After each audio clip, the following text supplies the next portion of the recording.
செல்லும் பாதையில் கொஞ்சம் பொறுமையாக இரு.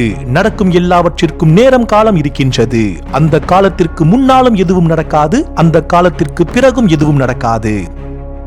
எதை கொடுத்து நல்ல பெயர் வாங்க நினைத்தாலும் அது கொடுக்கும் வரைதான் நிலைக்கும் என்பதை மறந்து விடாதே. தொலைந்து போனவர்களை தேடு, நீ வேண்டாம் என்று விட்டு போனவர்களை நினைத்து கூட பார்க்காதே. வாழ்க்கை உன்னை அதிகம் நிராகரிக்கிறது என்றால் வாய்ப்புகளை நீயே தான் உருவாக்க வேண்டும் என்று அர்த்தம்.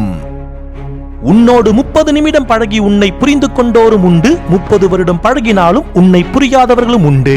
எது எப்படியாயினும் யாருக்காகவும் உன் மனதை நீ காயப்படுத்திக் கொள்ளாதே. எவ்வளவு நம்பினாலும் யாரிடமும் எல்லாவற்றையும் சொல்லாதே. மனிதர்கள் மாறுவார்கள் என்பதை புரிந்து கொள். அவர்களின் கவனம் பெரும்பாலும் அவர்களின் சுயநலத்தில் தான் இருக்கும் என்பதை என்றும் மறவாதே. முதலைகளும் கழுகுகளும் சூழ்ந்த உலகம் இது. உன் பலத்தை நீ அதிகரிக்காவிட்டால் நீ அவைகளுக்கு இரையாவாய். உன்னுடைய உள்ளுணர்வை கவனி, இல்லை என்றால் வெளிப்புற தூண்டலுக்கு நீ இரையாவாய். சுய விழிப்புணர்வு அடைவதே உன்னுடைய எல்லா பிரச்சனைகளுக்கும் தீர்வாக அமையும். உன் சுய உணர்வே சுய ஒழுக்கத்தின் அச்சாணி. இயற்கை பேராற்றல் ஒவ்வொன்றின் வழியேயும் உன்னோடு சத்தம் இல்லாமல் உரையாடும். உன் தேடலை பொறுத்தே அதன் உரையாடல் உனக்கு தென்படும். நன்றிகள்.